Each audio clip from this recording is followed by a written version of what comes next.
नमस्कार दोस्तों, थिंक है इसमें आप सभी का स्वागत है। आज हम घटना चक्र समसामयिकी करंट अफेयर दृष्टि 2023 पर चर्चा कर रहे हैं, जिसमें हम एक साल की करंट अफेयर्स देख रहे हैं। साथ ही साथ UPSC, UPPSC, MPPSC, CGPSC, UKPSC, RAS, EPFO, APFC की तैयारी के लिए हम मुद्दों पर चर्चा करेंगे। चलिए चर्चा की शुरुआत करते हैं। हमारा टॉपिक है आज का बुंदेलखंड एक्सप्रेसवे। उत्तर प्रदेश सरकार ने बुंदेलखंड क्षेत्र, विशेष रूप से चित्रकूट, बांदा, हमीरपुर व जालौन जैसे आर्थिक रूप से कम विकसित जिलों के सर्वांगीण विकास हेतु बुंदेलखंड एक्सप्रेसवे के निर्माण का संकल्प लिया था।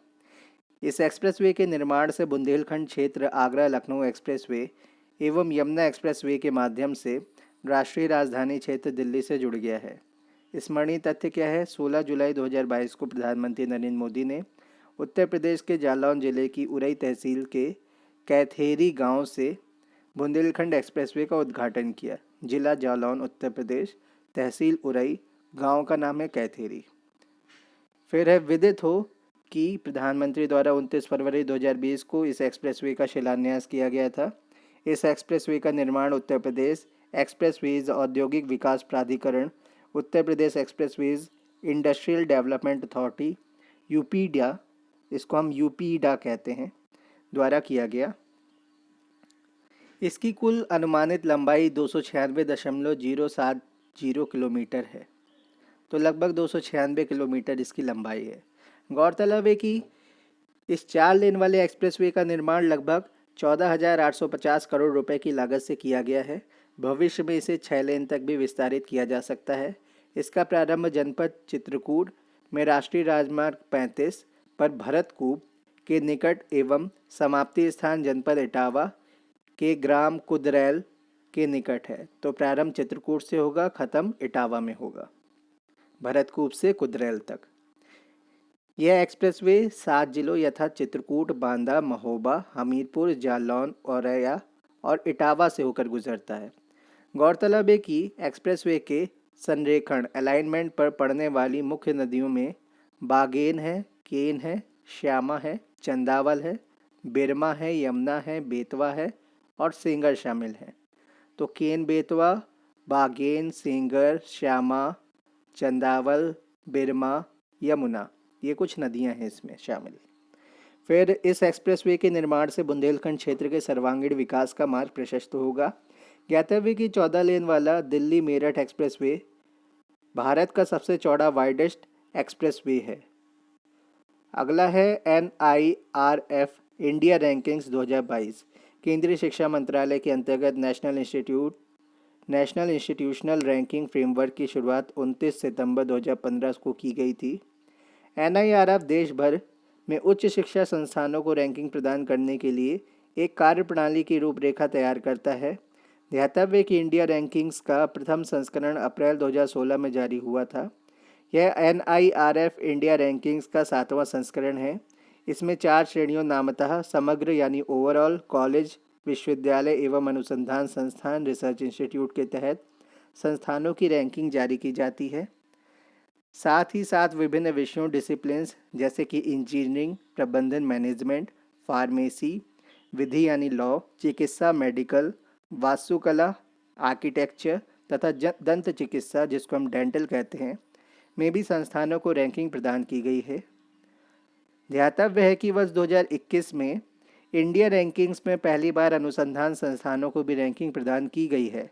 रैंकिंग फ्रेमवर्क के तहत संस्थानों का मूल्यांकन मानदंडों पैरामीटर्स के निम्नलिखित 5 विस्तृत समूहों के आधार पर किया गया है।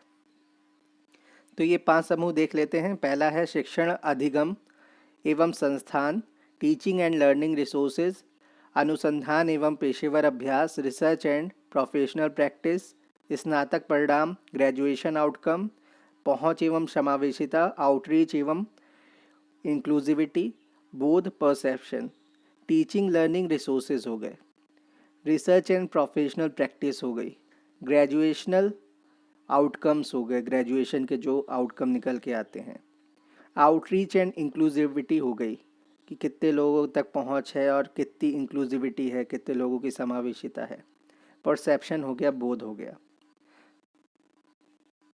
स्मरणीय तथ्य देख लेते हैं।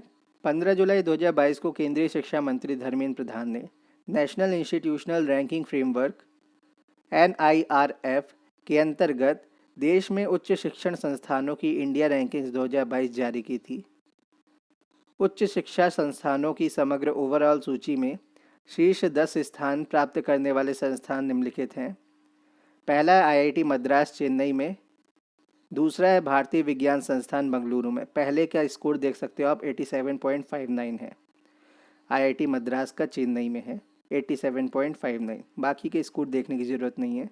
दूसरा है भारतीय विज्ञान संस्थान IISc बेंगलुरु, तीसरा है IIT बॉम्बे मुंबई, चौथा है IIT Delhi New Delhi, IIT Kanpur Kanpur, IIT Kharagpur Kharagpur West Bengal में पड़ता है, IIT रुड़की रुड़की में पड़ता है, ये उत्तराखंड में पड़ेगा, IIT गुवाहाटी असम में पड़ेगा।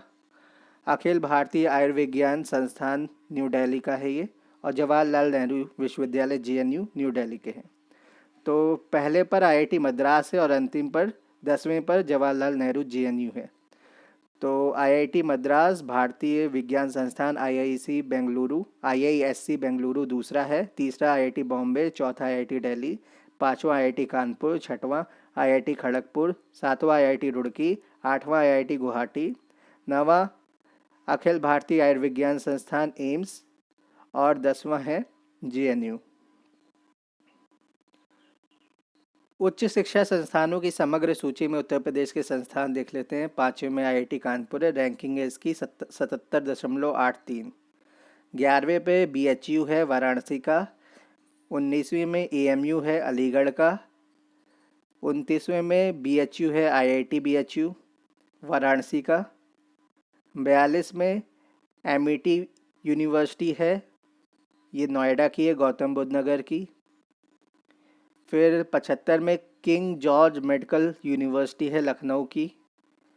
78 में है बाबा साहेब भीमराव अम्बेडकर यूनिवर्सिटी लखनऊ की, और 94 में शिव नाडर विश्वविद्यालय, ये नोएडा गौतम बुद्ध नगर का है।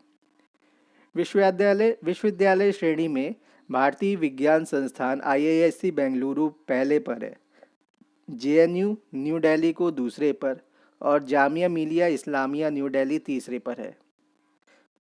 दिल्ली में स्थित मिरांडा हाउस को कॉलेज श्रेणी के तहत शीर्ष स्थान प्राप्त हुआ है। तो लड़कियों का कॉलेज है ये मिरांडा हाउस, ये DU यूनिवर्सिटी का है, तो इसको टॉप स्थान मिला है कॉलेज श्रेणी के अंतर्गत।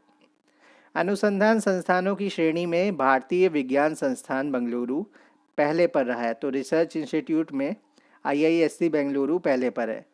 इंजीनियरिंग विषय में प्रथम एवं द्वितीय स्थान क्रमशः IIT के हैं, तो पहले पर IIT मद्रास है, दूसरे पर IIT दिल्ली है। प्रबंधक विषयक मतलब मैनेजमेंट में IIM अहमदाबाद ये पहले पर है और IIM बेंगलुरु दूसरे पर है। वास्तुकला आर्किटेक्चर विषय में शीर्ष 3 स्थान जो कौन से हैं, ये IIT रुड़की है, NIT कालीकट केरल वाला है, और IIT खड़गपुर है। तो वास्तुकला यानी आर्किटेक्चर में IIT रुड़की पहले पर है, NIT कालीकट केरल का दूसरे पर है, और IIT खड़गपुर तीसरे पर है। अखिल भारतीय आयुर्विज्ञान संस्थान एम्स न्यू दिल्ली को चिकित्सा विषय में शीर्ष स्थान मिला है। फार्मेसी विषय के अंतर्गत पहला स्थान जामिया हमदर्द न्यू दिल्ली को मिला है, दूसरा स्थान national institute of pharmaceutical education and research Hyderabad को मिला है। National law school of India university Bengaluru को लॉ यानी विधि विषय या कानून विषय के तहत पहला स्थान मिला है, तो ये बेंगलुरु का लॉ स्कूल है, national law school of India university, इसको पहला मिला है। दंत चिकित्सा विषय डेंटल में Savita institute of medical and technical sciences Chennai Tamil Nadu को पहला स्थान मिला है। अब बात करते हैं NFSA के लिए राज्य रैंकिंग सूचकांक। राष्ट्रीय खाद्य सुरक्षा अधिनियम NFSA देश में भुखमरी से निपटने एवं खाद्य सुरक्षा को सुनिश्चित करने में महत्वपूर्ण भूमिका निभा रहा है। हालांकि राज्यों में इस अधिनियम के असमान कार्यान्वयन से एक ऐसी मानक रूपरेखा की आवश्यकता महसूस की गई है जो सभी राज्यों और केंद्र शासित प्रदेशों में NFSA राष्ट्रीय खाद्य सुरक्षा अधिनियम नेशनल फूड सिक्योरिटी एक्ट के माध्यम से खाद्य सुरक्षा पहलों की दक्षता एवं प्रभाव का मापन कर सके। इसी परिप्रेक्ष्य में NFSA के लिए राज्य रैंकिंग सूचकांक का विकास किया गया है, जो सस्टेनेबल डेवलपमेंट गोल 1 गरीबी की समाप्ति, सस्टेनेबल डेवलपमेंट गोल 2 शून्य भूखमरी, जीरो हंगर, एसडीजी 3 अच्छा स्वास्थ्य एवं कल्याण, एसडीजी 5 लैंगिक समानता से संरेखित अलाइंड है। तो इसमें कौन कौन से एसडीजी शामिल हैं एनएफएसए के अंतर्गत? इसमें एसडीजी 1 है तो गरीबी उन्मूलन है, इसमें एसडीजी 2 है जीरो हंगर है, एसडीजी 3 है तो इसमें गुड हेल्थ और वेलफेयर की बात की गई है, अच्छा स्वास्थ्य और कल्याण की बात की गई है, एसडीजी 5 है लैंगिक समानता, तो जेंडर इक्वालिटी की बात की गई है। स्मरणीय तथ्य की बात कर लेते हैं। 5 जुलाई 2022 को नई दिल्ली में भारत में खाद्य और पोषण सुरक्षा, food and nutrition security in India विषय पर राज्यों केंद्र शासित प्रदेशों के खाद्य मंत्रियों के सम्मेलन का आयोजन किया गया। सम्मेलन के दौरान राष्ट्रीय खाद्य सुरक्षा अधिनियम the national food security act NFSA के लिए राज्य रैंकिंग सूचकांक स्टेट रैंकिंग इंडेक्स जारी की गई। यह इस सूचकांक का पहला संस्करण फर्स्ट एडिशन है। खाद्य एवं सार्वजनिक वितरण विभाग ने इस सूचकांक को विकसित किया है। सामान्य श्रेणी के राज्यों और केंद्र शासित प्रदेशों द्वारा प्राप्त रैंकिंग और स्कोर देख लेते हैं। टॉप 5 में कौन से हैं? पहले पे उड़ीसा है 0.836 स्कोर के साथ, फिर दूसरे पे उत्तर प्रदेश है, तीसरे पे आंध्र प्रदेश है, चौथे पे गुजरात है, पाँचवें पे दादरा नगर हवेली और दमन दीव है। इनका स्कोर आप देख लीजिएगा, पहले का स्कोर ही इम्पॉर्टेंट है, बाकी का इतना इम्पॉर्टेंट नहीं है। अंतिम 5 में देख लेते हैं, गोवा है, ये 20वें नंबर पे, इसका स्कोर देख लीजिए 0.631। बाकी कौन कौन से हैं? छत्तीसगढ़ है 19वें पर, दिल्ली 18वें पर, हरियाणा 17वें पर, पंजाब 16वें पर। नोट देख लेते हैं, दादरा नगर हवेली और दमन दीव को दोनों श्रेणियों यथा शहरी क्षेत्रों हेतु डीबीटी नकद हस्तांतरण श्रेणी और अन्य क्षेत्रों के लिए गैर डीबीटी श्रेणी में शामिल किया गया है। तो डायरेक्ट बेनिफिट ट्रांसफ़र होता है डीबीटी का मतलब कि आपके खाते में डायरेक्ट पैसा जाएगा डीबीटी के थ्रू। सामान्य श्रेणी के अंतर्गत बिहार राज्य ने 0.783 स्कोर के साथ 7वां स्थान प्राप्त किया है। कौन सी श्रेणी? सामान्य श्रेणी। 0.754 स्कोर के साथ झारखंड ने 10वां स्थान हासिल किया है। विशेष श्रेणियों में पूर्वोत्तर राज्य नॉर्थ ईस्ट, फिर हिमालयन राज्य हिमालयन स्टेट और द्वीपीय क्षेत्र आइलैंड स्टेट्स आइलैंड रीजन्स से संबंधित राज्यों केंद्र शासित प्रदेशों द्वारा प्राप्त रैंकिंग और स्कोर देख लेते हैं। त्रिपुरा को 0.788 स्कोर मिला है, पहली रैंकिंग है। दूसरी हिमाचल प्रदेश की है, तीसरी सिक्किम की है, चौथी नागालैंड, पांचवी उत्तराखंड। त्रिपुरा, हिमाचल प्रदेश, सिक्किम, नागालैंड, उत्तराखंड। तो नॉर्थ ईस्ट का पहले नंबर पर त्रिपुरा है, फिर हिमालयन स्टेट का हिमाचल प्रदेश है, फिर नॉर्थ ईस्ट का सिक्किम है, नागालैंड है, फिर हिमालयन स्टेट का उत्तराखंड है। व्यापक कॉम्प्रिहेंसिव राष्ट्र स्तरीय सूचकांक में पहले पर उड़ीसा है 0.836 स्कोर के साथ, दूसरे पर उत्तर प्रदेश है 0.797 स्कोर के साथ, तीसरे पर आंध्र प्रदेश है, चौथे पर गुजरात है, पाँचवें पर त्रिपुरा है। क्रोनोलॉजी देख लेते हैं, उड़ीसा, उत्तर प्रदेश, आंध्र प्रदेश, गुजरात और त्रिपुरा। तो ये कॉम्प्रिहेंसिव राष्ट्रीय स्तरीय सूचकांक है, व्यापक राष्ट्रीय स्तरीय सूचकांक है। राष्ट्रीय खाद्य सुरक्षा अधिनियम एनएफएसए 2013 प्रभावी हुआ 5 जुलाई 2013 को। उद्देश्य क्या था? इसका उद्देश्य गरिमापूर्ण जीवन जीने के लिए लोगों को वहनीय मूल्यों पर अच्छी गुणवत्तापूर्ण खाद्यान्न की पर्याप्त मात्रा उपलब्ध कराते हुए उन्हें खाद्य और पोषण सुरक्षा प्रदान करना है। तो इसी के लिए अभी केस चल रहा है WTO के अंतर्गत, जिसमें 10% से ज़्यादा सब्सिडी देने को मना किया है खाद्य पदार्थों में। लेकिन भारत ने बाली डिक्लेरेशन का हवाला देते हुए कहा है कि हम इसके ऊपर जाएंगे। भारत ने चावल का डेटा उनके साथ शेयर किया है, जिसमें उन्होंने 10% को क्रॉस किया है। बाकी डेटा को भारत ने शेयर नहीं किया, क्योंकि उसने कहा कि बाली डिक्लेरेशन के तहत जिसको हम क्रॉस करेंगे, जिस लिमिट को, उसी का हम डेटा शेयर करेंगे, बाकी का हम नहीं करेंगे। तो ये आप विवाद देख लीजिएगा एक बार, WTO के साथ जो भारत का विवाद चल रहा है। इस अधिनियम के तहत 75% तक ग्रामीण जनसंख्या एवं 50% तक शहरी जनसंख्या आच्छादित होगी, जिन्हें लक्षित सार्वजनिक वितरण प्रणाली TPDS public distribution system targeted public distribution system के अंतर्गत सब्सिडी युक्त मूल्यों पर खाद्यान्न प्राप्त होंगे। तो जैसे 2 रुपये में, 3 रुपये में, 4 रुपये में, इस तरीके से खाद्यान्न मिलेंगे। अतः पात्र व्यक्ति प्रति व्यक्ति 5 किलोग्राम खाद्यान्न, चावल 3 रुपये पर किलोग्राम, गेहूँ 2 रुपये पर किलोग्राम, मोटा अनाज 1 रुपये पर किलोग्राम की दर से प्राप्त करेंगे। अब राष्ट्रपति चुनाव देख लेते हैं। 16वां राष्ट्रपति चुनाव हुआ है। तो 16वें राष्ट्रपति चुनाव में संविधान के अनुच्छेद 62 में प्रावधान है कि पदासीन राष्ट्रपति का कार्यकाल समाप्त होने से पहले ही नए राष्ट्रपति का निर्वाचन की प्रक्रिया पूरी की जानी चाहिए। भारतीय राष्ट्रपति का चुनाव अप्रत्यक्ष निर्वाचन प्रणाली का एक आदर्श नमूना है।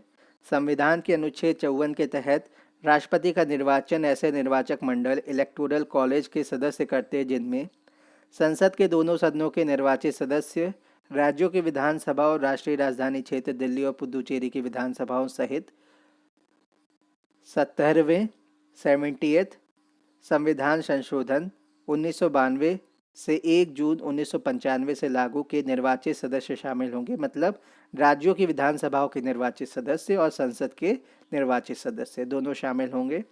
इसमें मनोनीत सदस्य शामिल नहीं होते हैं। लोकसभा, राज्यसभा एवं राज्यों की विधानसभाओं के मनोनीत सदस्य नॉमिनेटेड मेंबर्स राष्ट्रपति के चुनाव के निर्वाचक मंडल में शामिल नहीं होते हैं। संविधान के अनुच्छेद 55(3) के तहत राष्ट्रपति का निर्वाचन आनुपातिक प्रतिनिधित्व पद्धति के अनुसार एकल संक्रमणीय मत सिंगल ट्रांसफरेबल वोट द्वारा होता है और ऐसे निर्वाचन में मतदान गुप्त होता है, सीक्रेट बैलेट होता है। स्मरणीय तथ्य: संविधान द्वारा प्रदत्त इन्हीं व्यवस्थाओं के तहत जुलाई 2022 में 16वां राष्ट्रपति चुनाव संपन्न हुआ। भारत के नए राष्ट्रपति व्यक्ति के रूप में 15वें के निर्वाचन हेतु 16वें राष्ट्रपतीय चुनाव संबंधी अधिसूचना 15 जून 2022 को जारी की गई थी। भारत निर्वाचन आयोग द्वारा 16वें राष्ट्रपति चुनाव के लिए राज्यसभा के महासचिव पीसी मोदी को निर्वाचन अधिकारी रिटर्निंग ऑफिसर नियुक्त किया गया। तो रिटर्निंग ऑफिसर कौन थे? पीसी मोदी थे। ये राज्यसभा के महासचिव हैं। 16वें राष्ट्रपति चुनाव में उम्मीदवारों द्वारा अभ्यर्थिता वापस लेने की अंतिम तिथि के बाद 2 वैध प्रत्याशी ही चुनाव मैदान में थे। पहले थे झारखंड की पूर्व राज्यपाल और उड़ीसा की रहने वाली, मयूरभंज की रहने वाली द्रौपदी मुर्मू जी। दूसरे थे पूर्व केंद्रीय वित्त मंत्री यशवंत सिन्हा। ध्यातव्य कि द्रौपदी मुर्मू सत्तारूढ़ राष्ट्रीय जनतांत्रिक गठबंधन राजग (एनडीए) की अधिकृत उम्मीदवार रही हैं, जबकि यशवंत सिन्हा विपक्षी दलों यूनाइटेड अपोजिशन (यूपीए) ज़्यादातर द्वारा समर्थित उम्मीदवार थे। 18 जुलाई 2022 को हुए मतदान में अर्हक कुल 4,796 मतदाताओं, 771 सांसद, 4,025 विधायक में से 99% से अधिक मतदाताओं ने अपने मताधिकार का प्रयोग किया। द्रौपदी मुर्मू को कुल वैध मतों का 64.03% मत प्राप्त हुआ। इस प्रकार द्रौपदी मुर्मू भारत की 15वीं राष्ट्रपति निर्वाचित हुई। 25 जुलाई 2022 को सर्वोच्च न्यायालय के तत्कालीन मुख्य न्यायाधीश एन.वी. रमन्ना ने द्रौपदी मुर्मू को भारतीय राष्ट्रपति पद की शपथ दिलाई। द्रौपदी मुर्मू जी के बारे में जान लेते हैं। द्रौपदी मुर्मू जी का जन्म 20 जून 1958 को उड़ीसा के मयूरभंज जिले में हुआ। ये संथाल जनजाति से हैं तथा जनजाति समुदाय से राष्ट्रपति बनने वाली पहली व्यक्ति हैं और पहली महिला व्यक्ति भी हैं जो एसटी वर्ग से आती हैं, जनजाति समूह से आती हैं। प्रतिभा देवी सिंह पाटिल के बाद ये भारत की राष्ट्रपति बनने वाली दूसरी महिला हैं। वे भारत के राष्ट्रपति के पद पर आसीन होने वाली सबसे युवा 64 वर्षीय व्यक्ति भी हैं। वे भारत की पहली ऐसी राष्ट्रपति हैं जिनका जन्म देश की स्वतंत्रता के बाद हुआ है। वे वर्ष 2015 से वर्ष 2021 तक झारखंड की नवी राज्यपाल के रूप में कार्यरत थीं। वर्ष 2000 से 2004 के मध्य उड़ीसा सरकार में विभिन्न मंत्रालयों का कार्यभार संभाल चुकी हैं। उड़ीसा सरकार में इनके द्वारा सुशोभित पदों का विवरण निम्नवत है। पहला है वाणिज्य एवं परिवहन राज्य मंत्री, स्वतंत्र प्रभार 6 मार्च 2000 से 6 अगस्त 2002। दूसरा है मत्स्य एवं पशु संसाधन विकास राज्य मंत्री स्वतंत्र प्रभार, ये है 6 अगस्त 2002 से 16 मई 2004 तक। तो ये इनके कार्यक्षेत्र रहे हैं। वाणिज्य एवं परिवहन राज्य मंत्री के रूप में इंडिपेंडेंट स्वतंत्र प्रभार, और मत्स्य एवं पशु संसाधन विकास राज्य मंत्री के रूप में ये भी इंडिपेंडेंट स्वतंत्र प्रभार। फिर क्या है, राष्ट्रपति चुनाव 2022 कैसे होता है देख लेते हैं। राज्य विधानसभाओं और संसद के दोनों सदनों के निर्वाचित सदस्यों के मतों का मान देख लेते हैं। राज्य और संघ राज्य क्षेत्रों हेतु मतों का कुल मान है, ये है 5,43,231। संसद सदस्यों के प्रत्येक मत का मान है, कुल सदस्य हैं लोकसभा में 543 जो निर्वाचित होते हैं, राज्यसभा में 233 जो निर्वाचित होते हैं, टोटल 776 है। प्रत्येक मत का मान कितना हुआ, 5,43,231 बटे 776, 700 आता है हर एक मत का मान जो सांसद का है, संसद के सदस्यों का। फिर दूसरा है 776 संसद सदस्यों के कुल मतों का कुल मूल्य देख लेते हैं। तो 700 गुणे 776, यही जो आपने देखा है ना 5,43,231 जो देखा था आपने, तो 700 से 776 को गुणा करेंगे तो लगभग इतना ही आएगा, तो 5,43,200 आ रहा है इसमें। फिर राष्ट्रपति निर्वाचन 2022 हेतु कुल निर्वाचक कितने हैं, विधानसभा में 4,033 हैं, प्लस संसद में 776 है, तो टोटल मिलाकर 4,809 है। तो विधानसभा में कितने हैं टोटल, 4,033, सांसद कितने हैं 776, टोटल कितना हो गया 4,809 जो लोग वोट देते हैं। राष्ट्रपति निर्वाचन 2022 हेतु 4,809 निर्वाचकों के मतों का कुल मान देख लेते हैं। 5,43,231 प्लस 5,43,200, ये कितना हो गया, ये हो गया 10,86,431।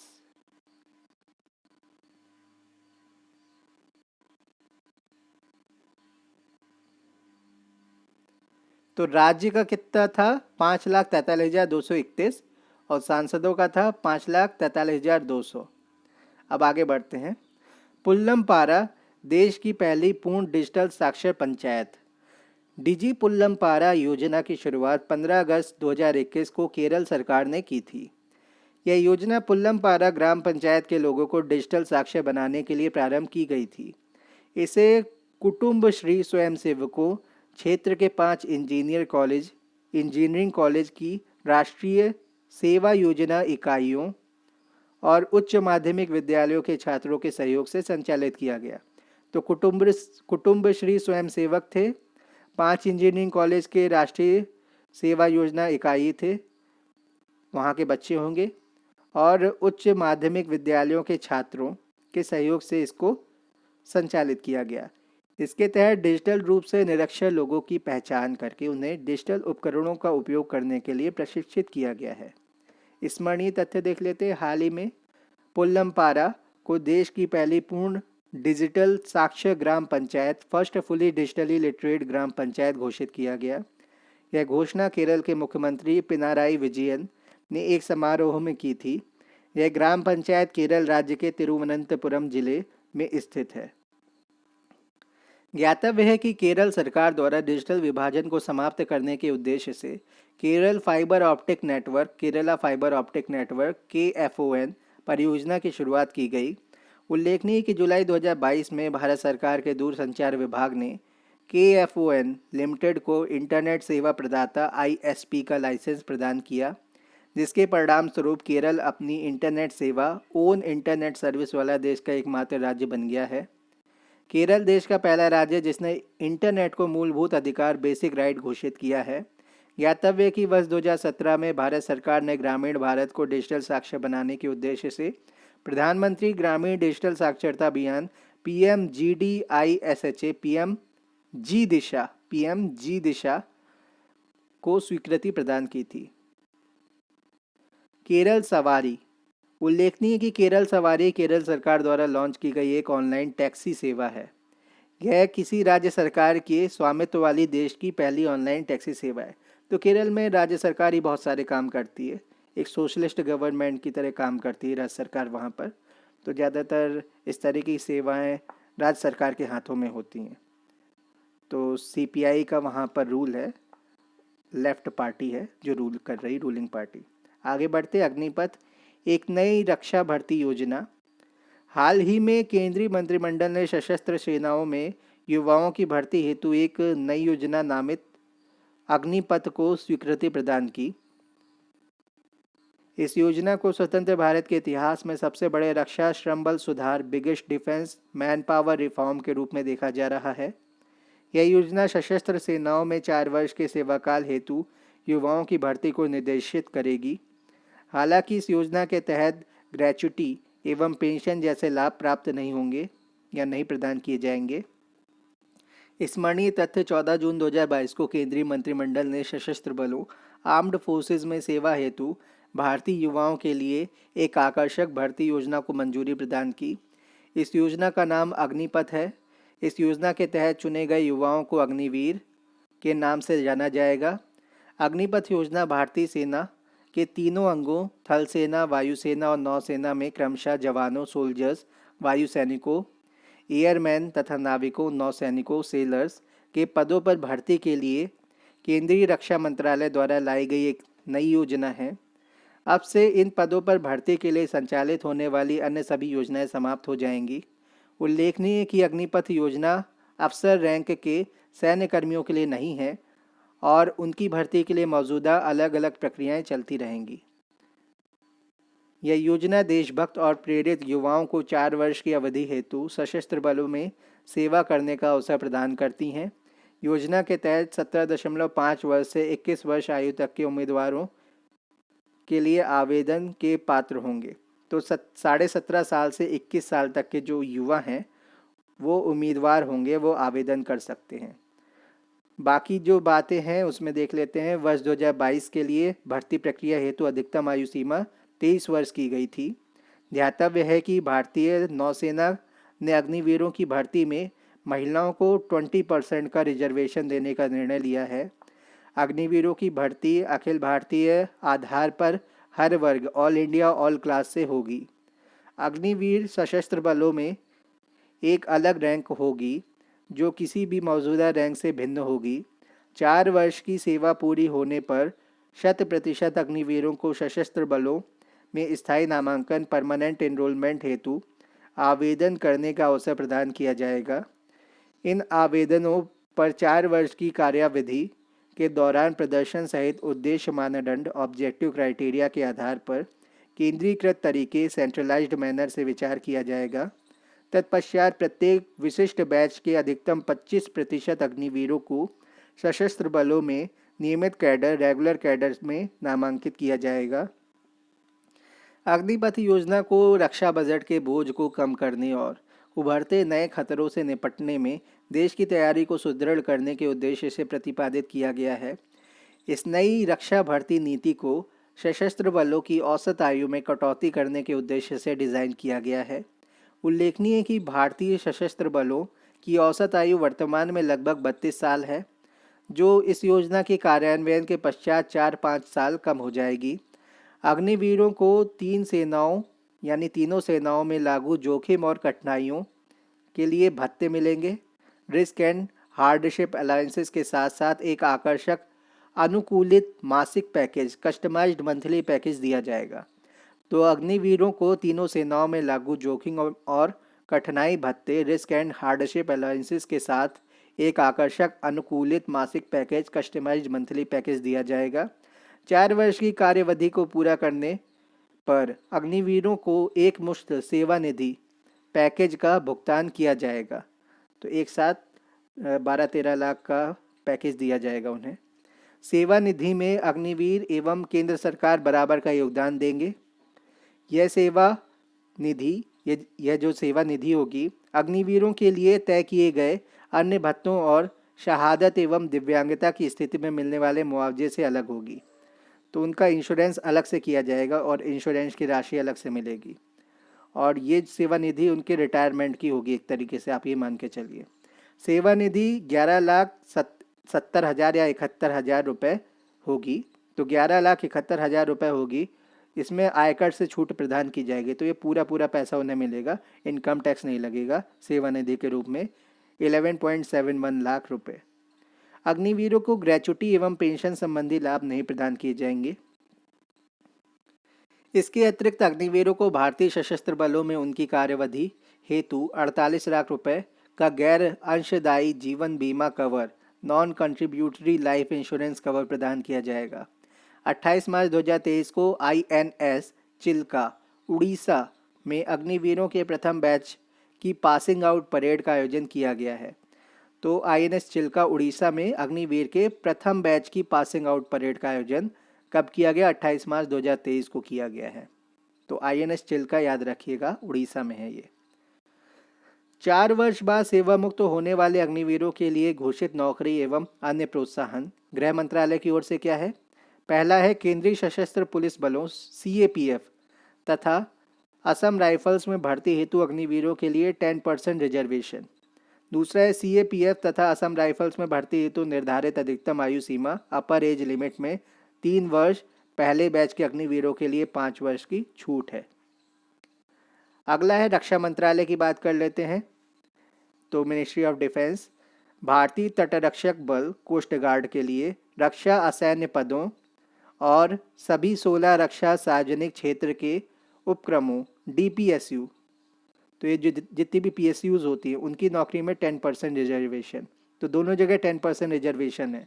तो भारतीय तटरक्षक बल हो गए, रक्षा असैन्य पद हो गए और सभी 16 रक्षा सार्वजनिक क्षेत्र के उपक्रम हो गए, जितने भी PSU हैं भारत सरकार के डिफेंस के PSU की नौकरियों के लिए 10% आरक्षण है। पत्तन, पोत, परिवहन एवं जलमार्ग मंत्रालय, तो इसमें क्या है? भारतीय नौसैनिक यानी भारतीय नौसेना के साथ अग्निवीरों के कार्यकाल के बाद उन्हें मर्चेंट नेवी में विभिन्न भूमिकाओं में अवसर प्रदान करने के लिए 6 आकर्षक सेवा योजनाओं सर्विस एवेन्यूज़ की घोषणा की गई है। तो जो भारतीय नौसेना से अग्निवीर निकलेंगे 4 साल के बाद, जो इंडियन नेवी में नहीं शामिल हो पाएंगे, तो 4 साल बाद जब उनकी ट्रेनिंग पूरी होगी तो वो मर्चेंट नेवी में जा सकते हैं और उनके लिए 6 आकर्षक सेवा योजना सर्विस एवेन्यूज़ की घोषणा की गई है। तो ये किसने की गई? पत्तन, पोत, परिवहन एवं जलमार्ग मंत्रालय। तो ये मिनिस्ट्री जो आपकी नितिन गडकरी की है उनके द्वारा की गई है। अगला क्या है? शिक्षा मंत्रालय, मिनिस्ट्री ऑफ एजुकेशन स्कूल शिक्षा एवं साक्षरता विभाग द्वारा अपने स्वायत्त संस्थान राष्ट्रीय मुक्त विद्यालयी शिक्षा संस्थान national institute of open schooling के माध्यम से 10th यानी 10वीं कक्षा उत्तीर्ण अग्निवीरों को अपनी शिक्षा को आगे बढ़ाकर 12th यानी 12वीं कक्षा उत्तीर्ण का प्रमाण पत्र प्राप्त करने हेतु एक विशेष कार्यक्रम का शुरुआत की गई है। असम सरकार की तरफ से क्या घोषणा है? राज्य के स्थायी निवासी प्रत्येक अग्निवीर को राज्य पुलिस बलों में नौकरी देने का वादा। हरियाणा सरकार की तरफ से सरकारी नौकरी में प्राथमिकता। उत्तर प्रदेश, उत्तराखंड, मध्य प्रदेश, अरुणाचल प्रदेश सरकार की तरफ से उत्तर प्रदेश, उत्तराखंड, मध्य प्रदेश एवं अरुणाचल प्रदेश सरकार राज्य पुलिस बलों में भर्तियों की प्राथमिकता। तो राज्य पुलिस बलों की भर्तियों में प्राथमिकता दी गई है इन तीनों राज्यों की तरफ से, इन चारों राज्यों की तरफ से। यूपी हो गया, उत्तराखंड हो गया, यूपी, UK, MP हो गया और अरुणाचल प्रदेश। भारत गौरव के तहत देश की पहली निजी ट्रेन सेवा। तो भारत गौरव बेसिकली टूरिस्ट स्पॉट को कवर करती है। नवंबर 2021 में एक ऐतिहासिक पहल के तहत भारतीय रेलवे ने निजी कंपनियों को विभिन्न विषय वस्तुओं पर आधारित थीम बेस्ड भारत गौरव ट्रेनों के संचालन की अनुमति प्रदान की। इसका उद्देश्य इन ट्रेनों के माध्यम से भारत और विश्व के लोगों को भारत की समृद्धि यानी भारत की समृद्ध सांस्कृतिक विरासत और ऐतिहासिक स्थानों को प्रदर्शित करना है। यह योजना विषय वस्तु आधारित ट्रेनों के संचालन हेतु पर्यटन क्षेत्र में संलग्न पेशेवरों की क्षमता और शक्ति का लाभ उठाएगी। भारत गौरव ट्रेन मुख्य रूप से सेवा प्रदाताओं द्वारा प्रबंधित विषय वस्तु आधारित टूरिस्ट सर्किट ट्रेनें हैं, टूरिस्ट सर्किट ट्रेन्स होंगी। ये ट्रेन किसी विशेष स्टेशन से प्रारंभ होंगी, ओरिजिनेट करेंगी और ऐसे मार्ग रूट से गुजरेंगी जिसमें कई पर्यटक गंतव्य टूरिस्ट डेस्टिनेशन शामिल होंगे। भारत गौरव ट्रेन घरेलू पर्यटन को बढ़ावा देने के लिए देखो अपना देश के तहत केंद्र सरकार की पहल है। तो देखो, अपना देश के तहत सर्टिफिकेट भी मिलता है। लोग 2 साल के लिए फ्री में टूरिज्म कर सकते हैं भारत सरकार की ओर से, जिनको ये सर्टिफिकेट प्राप्त होता है। उसके लिए एक क्विज़ होती है, क्विज़ में आप पार्टिसिपेट करिए और एक सम्मानजनक स्कोर लेके आइए तो आपको सर्टिफिकेट दिया जाएगा। स्मरणीय तथ्य है, 14 जून 2022 को भारतीय रेलवे द्वारा भारत गौरव योजना के तहत भारत की पहले निजी ट्रेन सेवा की शुरुआत की गई। भारत गौरव ट्रेन की पहली सेवा को कोयंबटूर उत्तरी तमिलनाडु से साईनगर शिरडी महाराष्ट्र के बीच में शुरू किया गया। तो कोयंबटूर तमिलनाडु से साईनगर शिरडी महाराष्ट्र के बीच में पहली सेवा भारत गौरव ट्रेन की शुरू की गई। इस पहली राउंड ट्रिप सर्विस का संचालन 14 से 18 जून 2022 के मध्य किया गया। तो सदर्न रेलवे दक्षिण रेलवे भारत गौरव योजना के तहत पंजीकृत सेवा प्रदाता प्राप्त करने वाला भारतीय रेलवे का पहला जोन बन गया है। साउथ स्टार रेल यह पंजीकृत सेवा प्रदाता है। साउथ स्टार रेल वह पंजीकृत सेवा प्रदाता है जिसके द्वारा इस भारत गौरव ट्रेन को कोयंबटूर से शिरडी के मध्य वापसी यात्रा का संचालन किया गया। तो साउथ स्टार रेल वह पंजीकृत सेवा प्रदाता है जिसके द्वारा इस भारत गौरव ट्रेन की कोयंबटूर से शिरडी के मध्य वापसी यात्रा का संचालन किया गया। यह कोयंबटूर स्थित पंजीकृत कंपनी है। 21 जून 2022 को भारत गौरव पर्यटक ट्रेन को सफदरजंग रेलवे स्टेशन दिल्ली से रवाना किया गया। भारत और नेपाल को जोड़ने वाली यह पहली पर्यटक रेलगाड़ी है। रामायण सर्किट पर इस ट्रेन के संचालन के दौरान अयोध्या, नंदीग्राम, सीतामढ़ी, वाराणसी, प्रयागराज, चित्रकूट, पंचवटी, नासिक, हम्पी, रामेश्वरम और भद्राचलम जैसे लोकप्रिय स्थानों के अलावा पहली बार जनकपुर, नेपाल को कवर किया गया। 21 मार्च 2023 को दिल्ली के सफदरजंग रेलवे स्टेशन से पूर्वोत्तर राज्यों हेतु भारत गौरव ट्रेन को रवाना किया गया। तो नॉर्थ ईस्ट के लिए सफदरजंग स्टेशन से ट्रेनों को रवाना किया गया है। 21 मार्च 2023 को दिल्ली के सफदरजंग रेलवे स्टेशन से नॉर्थ ईस्ट के राज्यों के लिए भारत गौरव ट्रेन को रवाना किया गया है। ये ट्रेन असम, अरुणाचल प्रदेश, नागालैंड, त्रिपुरा और मेघालय को आच्छादित कवर करेंगी। तो मेघालय में भी इलेक्ट्रिफिकेशन हो गया है ट्रेनों के लिए, तो वहाँ पे भी जो ट्रेन चलेंगी वो इलेक्ट्रिक से चल सकती हैं, मतलब इलेक्ट्रिसिटी के तारों के थ्रू चल सकती हैं। 20 मई 2023 को पूर्वी भारत की प्रथम भारत गौरव विशेष पर्यटक ट्रेन कोलकाता से 5 ज्योतिर्लिंगों की यात्रा पर रवाना की जाएगी। तो 20 मई 2023 को रवाना होगी पूर्वी भारत की पहली भारत गौरव विशेष पर्यटक ट्रेन, जो कोलकाता से 5 ज्योतिर्लिंगों, शिवलिंग होते हैं ये ज्योतिर्लिंग, वहाँ के लिए रवाना की जाएगी। पर्यटन से संबंधित अन्य योजनाएं या पहलें: स्वदेश दर्शन योजना 2014-15, प्रसाद योजना 2014-15, देखो अपना देश पहल 2020।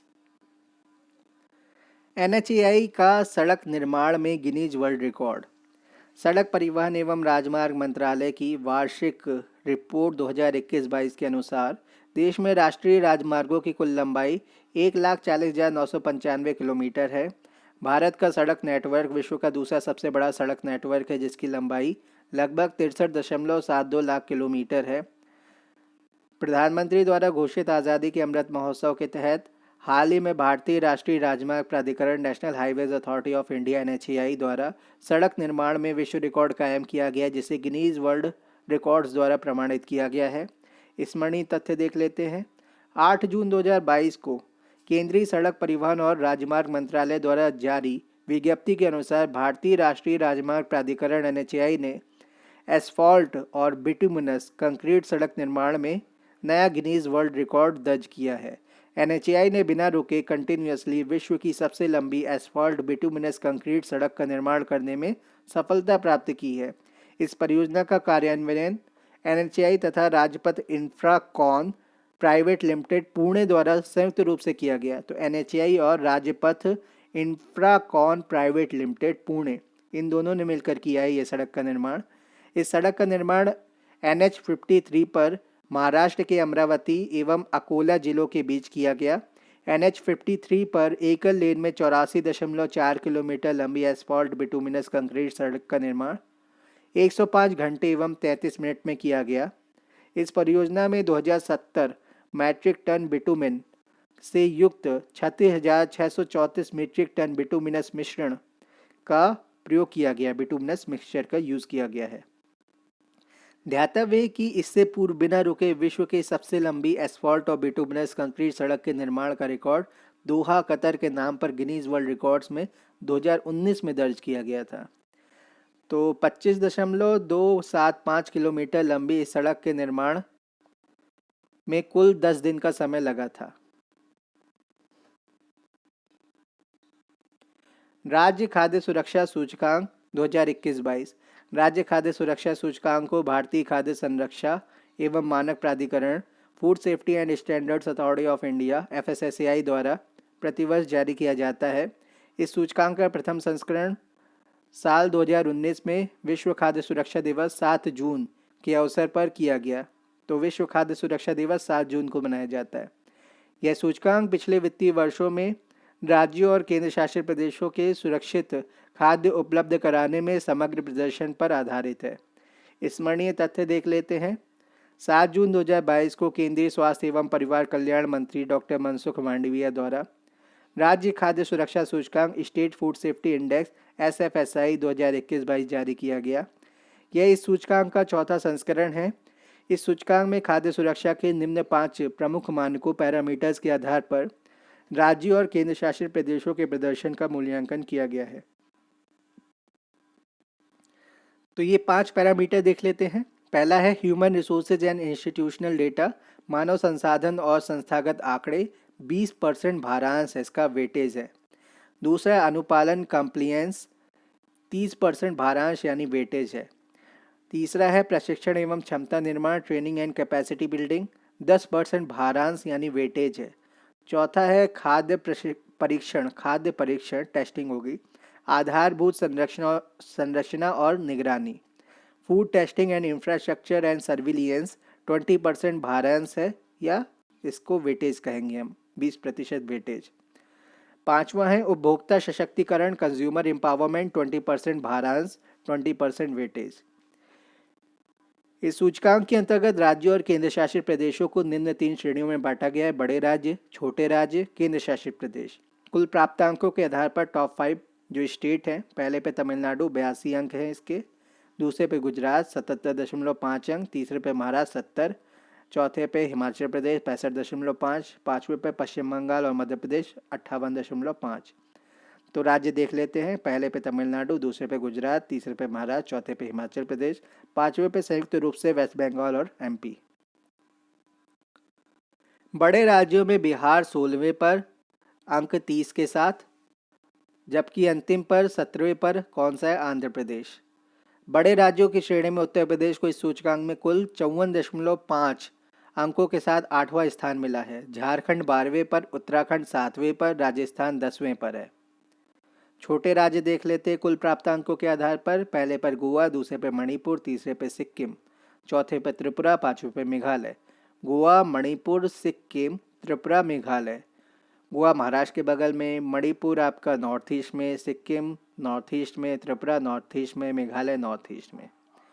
तो गोवा के जो अंक हैं 56 हैं, मणिपुर के 44, सिक्किम के 40, त्रिपुरा के 38.5, मेघालय के 38। छोटे राज्यों की श्रेणी में कुल 21 अंकों के साथ अरुणाचल प्रदेश अंतिम स्थान पर है, 8वें पर है। कुल प्राप्तांकों के आधार पर शीर्ष 3 केंद्र शासित प्रदेश हैं। पहले पे जम्मू कश्मीर है, दूसरे पे राष्ट्रीय राजधानी क्षेत्र दिल्ली है, तीसरे पे चंडीगढ़ है। जम्मू कश्मीर का स्कोर है 68.5, दिल्ली का है 66, चंडीगढ़ का 58।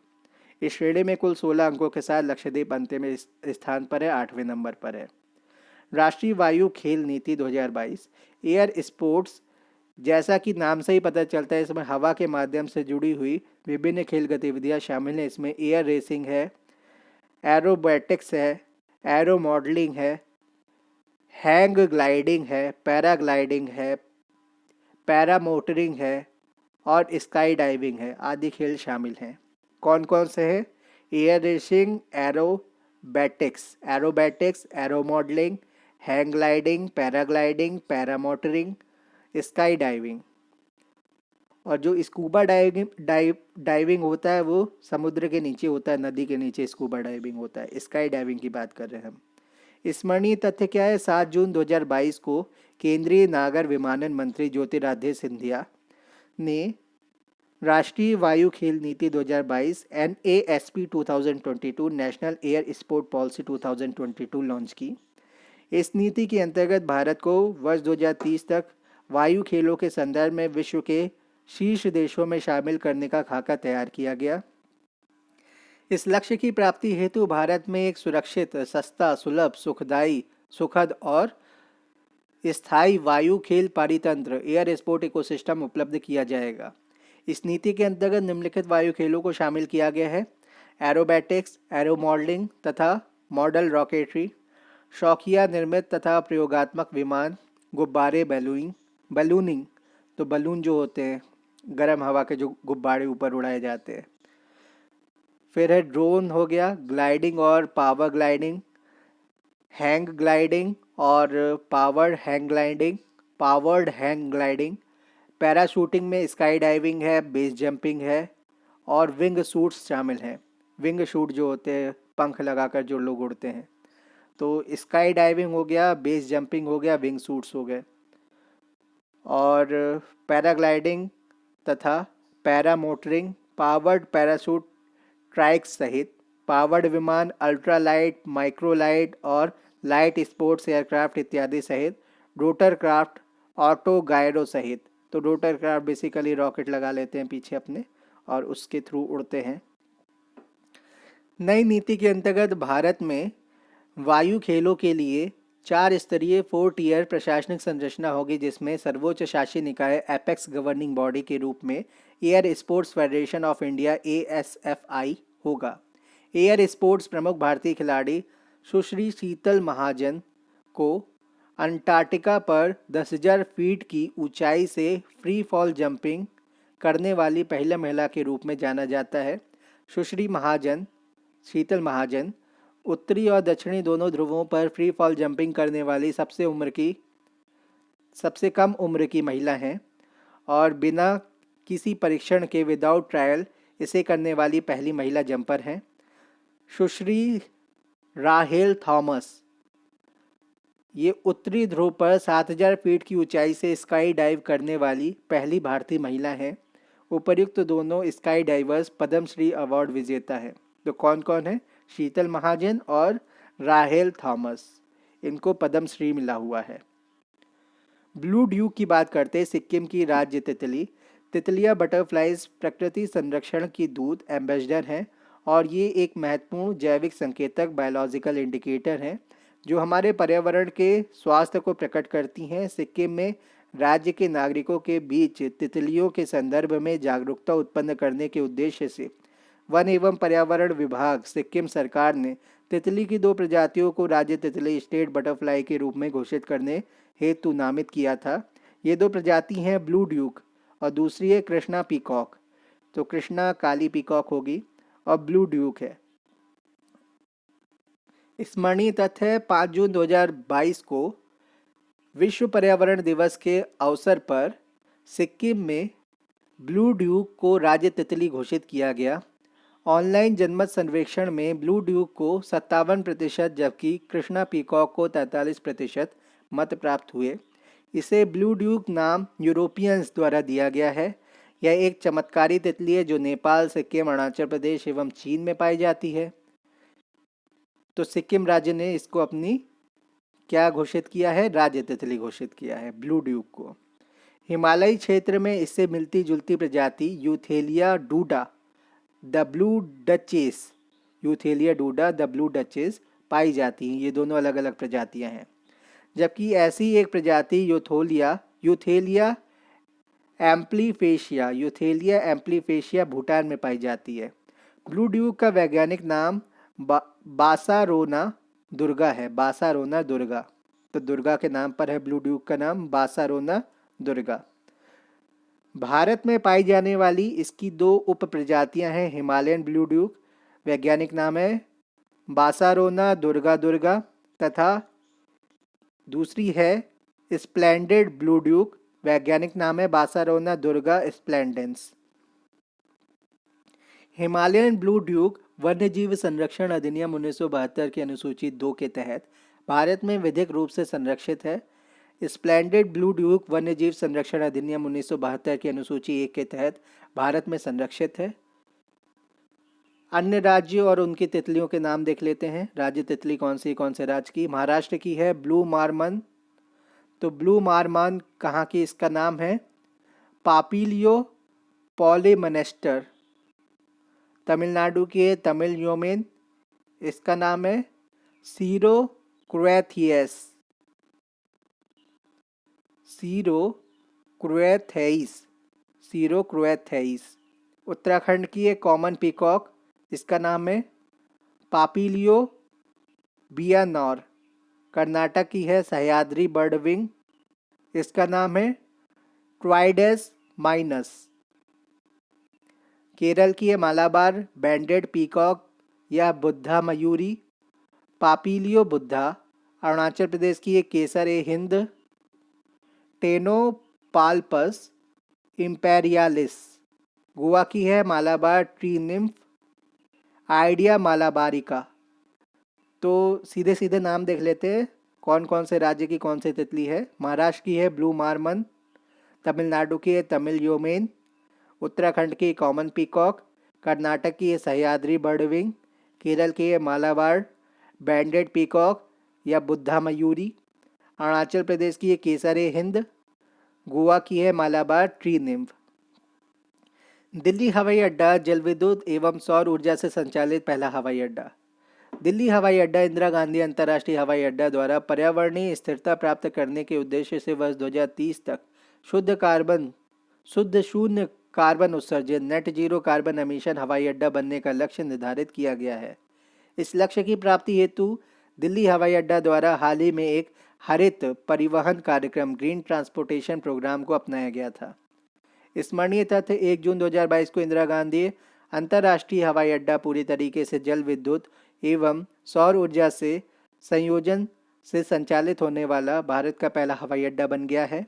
ज्ञातव्य है कि 1 जून 2022 से हवाई अड्डे की विद्युत मांग के 94% तक की आपूर्ति एक जल विद्युत संयंत्र हाइड्रो पावर प्लांट द्वारा की जा रही है, जबकि इस हवाई अड्डे की विद्युत संबंधी आवश्यकताओं के लगभग 6% की उपलब्धता ऑन साइट सौर ऊर्जा संयंत्रों से सुनिश्चित हो रही है।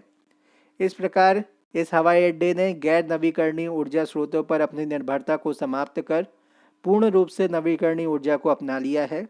शुद्ध शून्य कार्बन उत्सर्जन हवाई अड्डा बनने के लक्ष्य की प्राप्ति हेतु दिल्ली हवाई अड्डे पर एयर साइड पर 7.84 मेगावाट क्षमता का सौर ऊर्जा संयंत्र स्थापित किया गया है, जबकि 5.3 मेगावाट क्षमता का रूफटॉप सोलर ऊर्जा संयंत्र कार्गो टर्मिनल पर स्थापित किया गया है।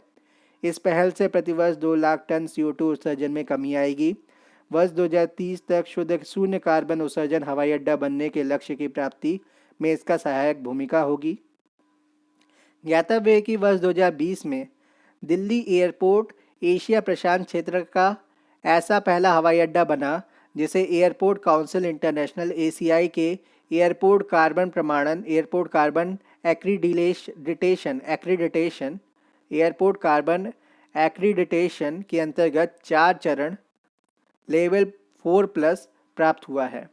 तो चरण 4+ प्राप्त हुआ है इसको, लेवल 4+, जैसे स्टार होते हैं ना उसी की तरीके से लेवल होंगे ये। इससे यह प्रदर्शित होता है कि कार्बन न्यूट्रल हवाई अड्डा बनने के अतिरिक्त इस हवाई अड्डे ने दीर्घकालिक निरपेक्ष उत्सर्जन कटौती लक्ष्यों long term absolute emission reduction goals को भी अपनाया है, जो जलवायु परिवर्तन पर संयुक्त राष्ट्र के अंतर सरकारी इंटर गवर्नमेंटल पैनल के 1.5 डिग्री परिदृश्य के अनुरूप है। कोचीन अंतर्राष्ट्रीय हवाई अड्डा विश्व का प्रथम सौर ऊर्जा चालित हवाई अड्डा है। तो ये कोचीन वाला जो कोच्चि का है वो सौर ऊर्जा से पूरी तरीके से संचालित है। और ये जो नेट जीरो कार्बन एमिशन वाला जो हमारा हवाई अड्डा है इंदिरा गांधी हवाई अड्डा, तो ये कैसा है? ये आपका हाइड्रो पावर से है 94% और 6% है सोलर एनर्जी से, ऑन साइट सोलर एनर्जी से। बात कर लेते हैं कोचीन अंतर्राष्ट्रीय हवाई अड्डे की, जो विश्व का पहला सौर ऊर्जा संचालित हवाई अड्डा है। केरल स्थित कोचीन अंतर्राष्ट्रीय हवाई अड्डा पूर्ण रूप से सौर ऊर्जा द्वारा संचालित होने वाला विश्व का पहला हवाई अड्डा है। 18 अगस्त 2015 को इस हवाई अड्डे पर स्थापित 12 मेगावाट पीक क्षमता के सौर ऊर्जा संयंत्र का उद्घाटन किया गया था। इस संयंत्र के तहत एयर कार्गो परिसर के निकट 45 एकड़ क्षेत्र में 46,150 सौर पैनल मतलब सोलर पैनल लगाए गए हैं। तो इस संयंत्र के तहत एयर कार्गो परिसर, जहाँ पे कार्गो होता है, कार्गो ट्रांसपोर्टेशन के काम आता है, तो एयर कार्गो परिसर के निकट 45 एकड़ क्षेत्र में 45 एकड़ क्षेत्र में 46,150 सौर पैनल लगाए गए हैं। ज्ञातव्य कि कोचीन अंतर्राष्ट्रीय हवाई अड्डा सार्वजनिक निजी भागीदारी public private partnership PPP model के तहत निर्मित भारत का पहला हवाई अड्डा है। नामसाई घोषणा पत्र हस्ताक्षरित। नामसाई घोषणा पत्र हस्ताक्षरित साइंड हो गया। ये 15 जुलाई 2022 को असम और अरुणाचल प्रदेश सरकार के मध्य लंबे समय से लंबित सीमा विवाद के समाधान के प्रयास के तहत नामसाई घोषणा पत्र, नामसाई डिक्लेरेशन साइंड किया गया। इस घोषणा पत्र पर असम के मुख्यमंत्री हिमंत बिस्वा शर्मा तथा अरुणाचल प्रदेश के मुख्यमंत्री पेमा खांडू ने हस्ताक्षर किए। यह घोषणा पत्र नामसाई अरुणाचल प्रदेश में हस्ताक्षरित हुआ। इसका उद्देश्य दोनों राज्यों के मध्य 123 गांवों से संबंधित सीमा विवाद को न्यूनीकृत यानी मिनिमाइज करना है। स्मरणीय तथ्य, सद्य समझौते के तहत दोनों राज्यों के बीच विवादित गांवों की संख्या 123 से घटाकर 86 तक सीमित करने का निर्णय लिया गया है। दोनों राज्य कुल 37 गांवों के संदर्भ में विवाद को समाप्त करने पर सैद्धांतिक रूप से सहमत हो गए हैं। इसके तहत अरुणाचल प्रदेश की संवैधानिक सीमा के भीतर स्थित 28 गांव उसी के पास रहेंगे। ऐसे 3 गांव जिनके संबंध में अरुणाचल प्रदेश सरकार द्वारा क्लेम वापस ले लिया गया है, वे असम के पास रहेंगे। 6 गांवों की स्थिति असम में प्राप्त नहीं हो सकी है, अतः अगर ये गांव अरुणाचल प्रदेश में स्थित है तो उसी के पास रहेंगे। जनवरी तथा अप्रैल 2022 में दोनों राज्यों के मध्य आयोजित बैठकों में निम्न निर्णय लिए गए थे। असम एवं अरुणाचल प्रदेश के मध्य सभी सीमा मुद्दे वर्ष 2007 में स्थानीय आयोग लोकल कमीशन के समक्ष उठाए गए मुद्दों तक ही सीमित रहेंगे। वर्ष 1980 में उच्चाधिकार प्राप्त त्रिपक्षीय समिति द्वारा अधिसूचित सीमा के रूप में 29 टोपो शीट्स पर चित्रित सीमा रेखा बाउंड्री लाइन को दोनों राज्यों द्वारा सीमा के पुनर्संरेखण रीअलाइनमेंट के लिए आधार के रूप में लिया जाएगा। दोनों राज्य सीमा विवाद के समाधान के लिए 12 क्षेत्रीय समितियां गठन करेंगे। ज्ञातव्य है कि असम अरुणाचल प्रदेश के साथ 804.1 किलोमीटर लंबी अंतर्राज्यीय सीमा साझा करता है। अब इसके बाद का हमारा टॉपिक है अंतर्राष्ट्रीय संबंध। इसमें वैश्विक राजनीति, सामाजिक घटनाओं तथा अंतर्राष्ट्रीय संगठनों के समाचारों का लेखा जोखा हम देखेंगे। तो इसका सबसे पहला टॉपिक देख लेते हैं भारत जापान। 20 से 21 मार्च 2023 के मध्य जापान के प्रधानमंत्री फूमियो किशिदा भारत की आधिकारिक यात्रा पर रहे। श्री किशिदा की यह भारत की यात्रा अनौपचारिक थी और यह भारत जापान के मध्य वर्ष 2006 से आयोजित किए जा रहे वार्षिक द्विपक्षीय शिखर सम्मेलन एनुअल बायलैटरल समिट का भाग नहीं थी। ज्ञातव्य कि 14वां भारतीय जापान वार्षिक शिखर सम्मेलन 14वां भारत जापान वार्षिक शिखर सम्मेलन मार्च 2022 में आयोजित किया गया था। उल्लेखनीय है कि वर्ष 2022 में भारत जापान राजनयिक संबंधों डिप्लोमेटिक रिलेशन की स्थापना 70वीं वर्षगांठ मनाई गई थी इसकी। वर्ष 2023 में जहां भारत G20 की अध्यक्षता कर रहा है, वहीं जापान G7 का अध्यक्ष है। उल्लेखनीय कि राष्ट्राध्यक्षों एवं शासन प्रमुखों का 18वां G20 शिखर सम्मेलन 9 से 10 सितंबर 2023 के दौरान नई दिल्ली में आयोजित होगा। तो कब होगा G20? ये होगा 9 से 10 सितंबर में। ये किनका होगा? राष्ट्राध्यक्षों और शासन प्रमुखों का होगा। प्रेसिडेंट, प्राइम मिनिस्टर, ये सब लोग होंगे वहाँ पर। जबकि G7 शिखर सम्मेलन 2023 19 से 21 मई 2023 के मध्य हिरोशिमा जापान में आयोजित होगा, जहाँ पर आपका बम गिरा था 6 अगस्त को। हिरोशिमा और नागासाकी पे लिटिल बॉय और फैटमैन बम गिरे थे। तो लिटिल बॉय आपका हिरोशिमा में अमेरिका द्वारा बम गिराया गया था।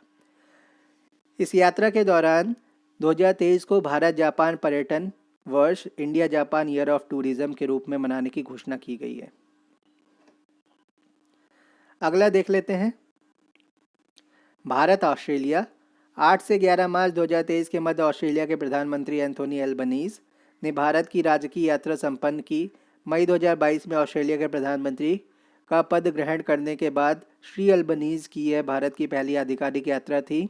8 मार्च 2023 को होली के दिन श्री एल्बनीज भारत यात्रा पर अहमदाबाद गुजरात पहुंचे। 9 मार्च 2023 को श्री एल्बनीज प्रधानमंत्री नरेंद्र मोदी के साथ अहमदाबाद के नरेंद्र मोदी स्टेडियम में भारत एवं ऑस्ट्रेलिया के मध्य खेले गए बॉर्डर गावस्कर ट्रॉफी के चौथे एवं अंतिम टेस्ट मैच के दौरान उपस्थित रहे। 9 मार्च 2023 को ही श्री एल्बनीज ने मुंबई का दौरा किया। तो एंथोनी एल्बनीज ने मुंबई का दौरा 9 मार्च 2023 को किया। 10 मार्च 2023 को दोनों देशों के प्रधानमंत्रियों के मध्य नई दिल्ली में प्रथम भारत ऑस्ट्रेलिया वार्षिक शिखर सम्मेलन first India Australia annual summit का आयोजन किया गया। यात्रा के दौरान दोनों देशों के मध्य निम्न 4 दस्तावेज डॉक्यूमेंट्स का आदान प्रदान किया गया।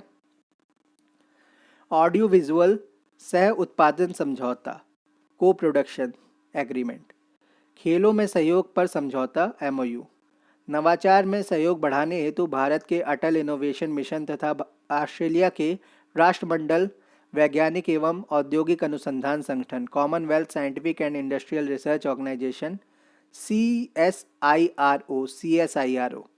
के मध्य आशय पत्र। तो ये किस किस के मध्य है? अटल इनोवेशन मिशन भारत का है नवाचार में सहयोग बढ़ाने के लिए, और ऑस्ट्रेलिया का है राष्ट्रमंडल वैज्ञानिक और औद्योगिक अनुसंधान संगठन CSIRO। ये है commonwealth scientific and industrial research organisation. 2 कार्यबलों task force, solar task force और ग्रीन हाइड्रोजन टास्क फोर्स, हरित हाइड्रोजन टास्क फोर्स, इन दोनों की स्थापना की जाएगी। भारत और ऑस्ट्रेलिया के नवाचार पारितंत्रों इनोवेशन इकोसिस्टम को एक साथ लाने के उद्देश्य से भारत ऑस्ट्रेलिया नवाचार एवं प्रौद्योगिकी चुनौती IAITC India Australia innovation and technology challenge की घोषणा की गई। 1 मार्च 2023 को 15 दिवसीय प्रथम जनरल विपिन रावत भारत ऑस्ट्रेलिया युवा अधिकारी रक्षा विनिमय कार्यक्रम शुरू हुआ था। तो 1 मार्च 2023 को 15 दिवसीय प्रथम जनरल रावत भारत ऑस्ट्रेलिया युवा अधिकारी रक्षा विनिमय कार्यक्रम आरंभ किया था। तो बेसिकली विपिन रावत के नाम पर ऐसा हुआ होगा, या फिर ये कोई और रावत भी हो सकते हैं। प्रथम जनरल रावत भारत ऑस्ट्रेलिया युवा अधिकारी रक्षा विनिमय कार्यक्रम 1 मार्च 2023 को 15 दिवसीय। 2 मार्च 2023 को योग्यताएं यानी क्वालिफिकेशन को पारस्परिक मान्यता देने हेतु भारत और ऑस्ट्रेलिया के मध्य एक ढांचागत तंत्र फ्रेमवर्क मैकेनिज्म पर हस्ताक्षर किए गए। तो बेसिकली इंडियन जो डिग्री है उनको मान्यता दी जाएगी ऑस्ट्रेलिया में, ऑस्ट्रेलियन डिग्री को इंडिया में मान्यता दी जाएगी। ऐसा कुछ यहाँ पे घोषणा पत्र या ढांचागत तंत्र फ्रेमवर्क, उसके लिए MOU साइन किया गया है इंडिया और ऑस्ट्रेलिया के मध्य। यह दोनों देशों के बीच छात्रों एवं पेशेवरों की आवाजाही को आसान बनाने में मदद करेगा। डिकिन विश्वविद्यालय भारत में अपनी शाखा खोलने वाला पहला विदेशी विश्वविद्यालय है। 3 मार्च 2023 को ऑस्ट्रेलिया के डिकिन विश्वविद्यालय डिकिन यूनिवर्सिटी को भारत में अपनी अंतर्राष्ट्रीय शाखा खोलने की मंजूरी मिल गई है। यह पहली विदेशी विश्वविद्यालय है जिसकी कोई शाखा भारत में स्थापित की जाएगी। डिकिन विश्वविद्यालय गिफ्ट सिटी जो हमारी स्मार्ट सिटी है गांधीनगर में गुजरात में अपना अंतर्राष्ट्रीय शाखा परिसर की स्थापना करेगा। इसकी स्थापना हेतु मंजूरी अंतर्राष्ट्रीय वित्तीय सेवा केंद्र प्राधिकरण international financial services centre authority IFSCA international financial services centre authority IFSCA द्वारा प्रदान की गई है। इसकी स्थापना हेतु मंजूरी अंतर्राष्ट्रीय वित्तीय सेवा केंद्र प्राधिकरण द्वारा प्रदान की गई है। उल्लेखनीय है कि अक्टूबर 2022 में IFSCA international financial services centre authority ने अंतर्राष्ट्रीय वित्तीय सेवा केंद्र प्राधिकरण अंतर्राष्ट्रीय शाखा परिसरों और अपतटीय शिक्षा केंद्रों की स्थापना और संचालन विनिमय 2022 को अधिसूचित किया था।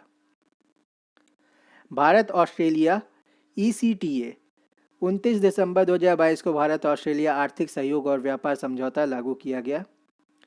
ध्यातव्य कि भारत और ऑस्ट्रेलिया के मध्य आर्थिक सहयोग और व्यापार समझौता India Australia economic cooperation and trade agreement IND-OS ECTA 2 अप्रैल 2022 को हस्ताक्षरित हुआ था। भारत ने वर्ष 2022 के दौरान 2 व्यापार समझौतों ट्रेड एग्रीमेंट्स को प्रभावी बनाने का एक अद्वितीय गौरव हासिल किया है। उल्लेखनीय कि भारत ऑस्ट्रेलिया ईसीटीए से पूर्व 1 मई 2022 को भारत यूएई संयुक्त अरब अमीरात व्यापक आर्थिक साझेदारी समझौता CEPA CEPA comprehensive economic partnership agreement लागू हुआ था। यह एक दशक से भी अधिक की अवधि के बाद किसी विकसित देश के साथ भारत का पहला व्यापारिक समझौता है। उल्लेखनीय है कि इससे पूर्व भारत ने वर्ष 2011 में जापान के साथ व्यापक आर्थिक भागीदारी समझौता कॉम्प्रिहेंसिव इकोनॉमिक पार्टनरशिप एग्रीमेंट हस्ताक्षरित किया था।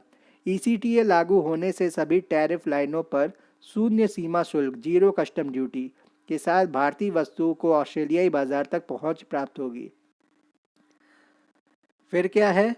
ईसीटीए के लागू होने से सभी टैरिफ लाइनों पर शून्य सीमा शुल्क जीरो कस्टम ड्यूटी के साथ भारतीय वस्तुओं को ऑस्ट्रेलियाई बाजार तक पहुंच मिलेगी। मूल्य के संदर्भ में 90% ऑस्ट्रेलियाई निर्यात को भारतीय बाजार में शुल्क मुक्त पहुंच जीरो ड्यूटी एक्सेस प्राप्त होगी। ईसीटीए के तहत ऑस्ट्रेलिया भारतीय छात्रों को 4 साल तक की अवधि की पढ़ाई के उपरांत कार्य visa post study work visa उपलब्ध कराएगा। इससे ऑस्ट्रेलिया में अध्ययनरत 1 लाख से अधिक भारतीय छात्रों को लाभ होगा। इस समझौते के परिणाम स्वरूप सूचना प्रौद्योगिकी आईटी सेवाओं में दोहरा कराधान डबल टैक्सेशन भी समाप्त हो जाएगा। उल्लेखनीय है कि ऑस्ट्रेलिया अपने घरेलू कराधान कानूनों में संशोधन के माध्यम से ऑस्ट्रेलिया को तकनीकी सेवाएं प्रदान करने वाली भारतीय फर्मों की ऑफशोर आय ऑफशोर इनकम के कराधान को बंद करने में सहमत हो गया है।